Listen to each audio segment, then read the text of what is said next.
और ब्रेक के बाद खबरों में आगे बढ़े उससे पहले नजर डालते हैं कि अभी तक किस बड़ी खबरों से हमने बुलेटिन में आपको रूबरू कराया। बात की जाए अभी तक की बड़ी खबरों की तो सीधे तौर पे कह सकते हैं कि आंध्र प्रदेश को विकास की सौगातें, प्रधानमंत्री आज नरेंद्र मोदी पहुंचे थे, वहां पे उन्होंने विकास की सौगातें दी। तो बिहार में नामांकन का जोर है, लेकिन फिर भी महागठबंधन में अभी भी असमंजस लगातार बरकरार बना हुआ है सीट शेयरिंग को लेकर। बच नहीं पाएंगे भगोड़े, जो आर्थिक अपराधी हैं, भगोड़े हैं, देश के कानून के जद में लाया जाएगा, ये साफ तौर से आज गृह मंत्री ने कहा है। बढ़ते हैं आज की एक और बड़ी खबर की ओर। भारत द्वारा रूस से तेल खरीद पर अमेरिकी राष्ट्रपति के दावे को भारत ने सिरे से खारिज किया। भारत ने अपनी ऊर्जा जरूरतों और उपभोक्ताओं के हित को ध्यान में रखते हुए स्वतंत्र रूप से फैसला लेने की फिर से बात को दोहराया है। इससे पहले भी भारत अपनी ऊर्जा नीति पर फैसला लेने की अपनी स्वतंत्र पॉलिसी का कई बार जिक्र कर चुका है। विदेश मंत्रालय की पत्रकार वार्ता में आज कई अन्य मुद्दों पर भी भारत के रुख को विदेश मंत्रालय के प्रवक्ता ने स्पष्ट किया।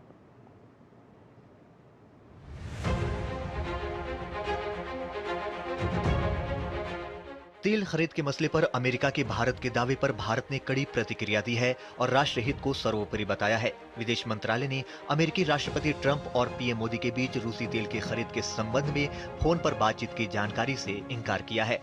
जहां तक टेलीफोन की बात है तो उसमें मैं ये कह सकता हूं कि मेरी जानकारी के हिसाब से प्रधानमंत्री और राष्ट्रपति ट्रंप के बीच में कोई बातचीत नहीं हुई।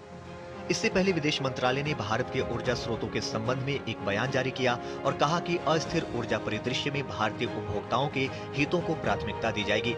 मंत्रालय के मुताबिक भारत तेल और गैस का एक प्रमुख आयातक है और भारतीय उपभोक्ताओं के हितों की रक्षा करना भारत की प्राथमिकता है। भारत की आयात नीति इसी उद्देश्य को ध्यान में रखकर बनाई गई है। साथ ही कहा कि देश की ऊर्जा नीति का उद्देश्य स्थिर ऊर्जा मूल्य और सुरक्षित आपूर्ति सुनिश्चित करना है। इसके लिए भारत ऊर्जा स्रोतों का व्यापक आधार विकसित करने और बाजार की स्थितियों के अनुरूप नीतियों को अपनाने पर जोर दे रहा है। भारत कई वर्षों से अपनी ऊर्जा खरीद का विस्तार करने के लिए निरंतर प्रयासरत है और पिछले दशक में इस दिशा में उल्लेखनीय प्रगति हुई है। इस बीच अमेरिकी प्रशासन ने भी भारत के साथ ऊर्जा सहयोग को गहरा करने में रुचि दिखाई है। दोनों देशों के बीच ऊर्जा सहयोग को और मजबूत करने पर बातचीत जारी है। पाकिस्तान और अफगानिस्तान के बीच संघर्ष पर विदेश मंत्रालय के प्रवक्ता ने कहा कि भारत स्थिति पर कड़ी नजर रख रहा है। उन्होंने कहा कि 3 बातें स्पष्ट हैं। पहला, पाकिस्तान आतंकवादी संगठनों को पनाह देता है और आतंकवादी गतिविधियों को प्रायोजित करता है। दूसरी, अपनी आंतरिक विफलताओं के लिए अपने पड़ोसियों को दोष देना पाकिस्तान की पुरानी आदत है। और तीसरी, पाकिस्तान अफगानिस्तान द्वारा अपने क्षेत्रों पर संप्रभुता का प्रयोग करने से नाराज है। भारत अफगानिस्तान की संप्रभुता, क्षेत्रीय अखंडता और स्वतंत्रता के लिए पूरी तरह प्रतिबद्ध है। हम स्थिति पर कड़ी नजर रखे हुए हैं। 3 बातें स्पष्ट हैं। पहली, पाकिस्तान आतंकवादी संगठनों को पनाह देता है और आतंकवादी गतिविधियों को प्रायोजित यानी कि स्पॉन्सर करता है। दूसरी, अपनी आंतरिक विफलता के लिए अपने पड़ोसियों को दोषी देना पाकिस्तान की पुरानी आदत है।